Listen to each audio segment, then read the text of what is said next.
I'm standing here next to what remains of an old steel mill, shut down in the heart of Bethlehem, Pennsylvania.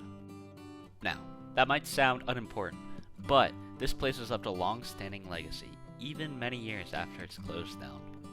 It's been decades at this point since it's shut its doors, but if you ask someone in this town, there's a good chance that they'll be able to tell you the name of this old steel mill.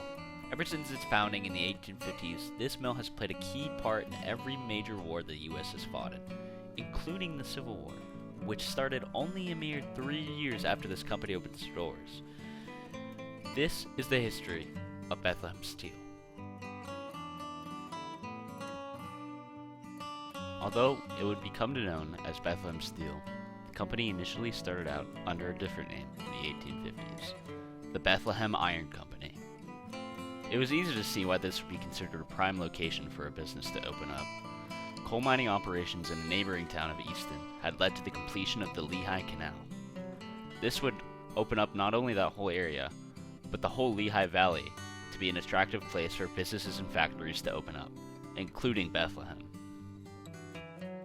Still though, at that time, there is another method of transportation on everyone's minds: railways, and this hub of commerce was no exception. Robert Sayre was tasked with the building of a railway company in Bethlehem. The main problem he initially faced was that he needed iron to build the railways. Knowing this, he had acquired a failing iron company, the Saucona Iron Company.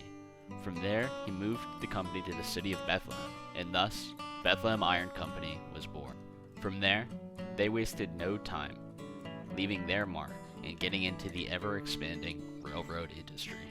Railways played a very key part in the battle between North and South in the Civil War. The North was able to leverage their large and complex system of railways in order to outmaneuver troops and supplies at a much faster rate than the South could hope to. Across a long and grueling 5-year war, this can be an invaluable advantage. The reason the North had so many more railways than the South is because of the large industrial network made up because of companies like the Bethlehem Iron Company. The North had always had the industrial half of the country, meaning that they were much more capable of building such a network, and were already using it, and ones like it, long before the Civil War. Another key reason the North had better transportation networks was because of their government. Northern governments saw it as their role to improve society and to make sure that there were functioning travelways. And they would use companies like the Bethlehem Iron Company to do so. In 1864, towards the end of the war, the company was approached to expand into Tennessee and construct a new railway mill there. This was used to gain more Union influence into the South in an effort to help end the war.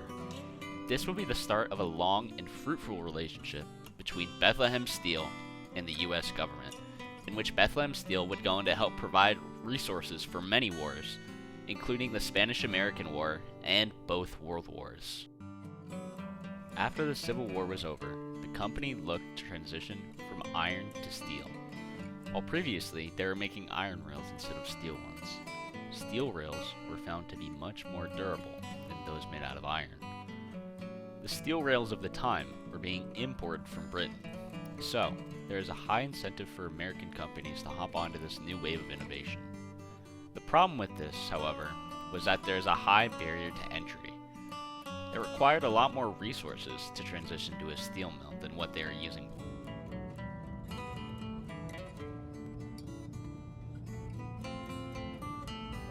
Positioned next to a complex railway system and canals meant that this was possible for them to do. The decision was made to transition from an iron company to a steel mill. The new mill was completed in 1873 and, for the time, was cutting-edge technology. Bethlehem Steel Mill was now one of the leading steel manufacturers in the nation. The reason this place has such a large legacy in this area, even decades after the closing, is because it attracted such a large number of jobs to the Bethlehem area. If you ask anyone whose family has been to the city for more than a generation or two, there's a very good chance that you start to hear about family members who'd worked here at this very steel mill. It can be easy to miss today, but at least for the time, it was a massive operation, and the sheer size of it was enough to attract an extreme number of jobs to the area. it wouldn't be a stretch to say that the Bethlehem steel mill is a huge reason why the Lehigh Valley is so populous today. This place really was a titan of industry in its time, and looking at the scale of it all, it's easy to see why. This place was easily one of the most important mills of its kind, playing an important part in the ever-important railway industry for our young nation. The company would go on to work here for decades, until it was finally shut down in the 1980s, well over a century after its founding. Bethlehem Steel Mill was a key example of the industry boom that was happening all over the country, and was one of the most influential of its time, maybe even in the history of the whole nation. And I think it's safe to say that has a well-deserved place in American history. While today it might be known for its casinos or its hotels or even Billy Joel songs, I think it's safe to say that the legacy has lived on well past its time.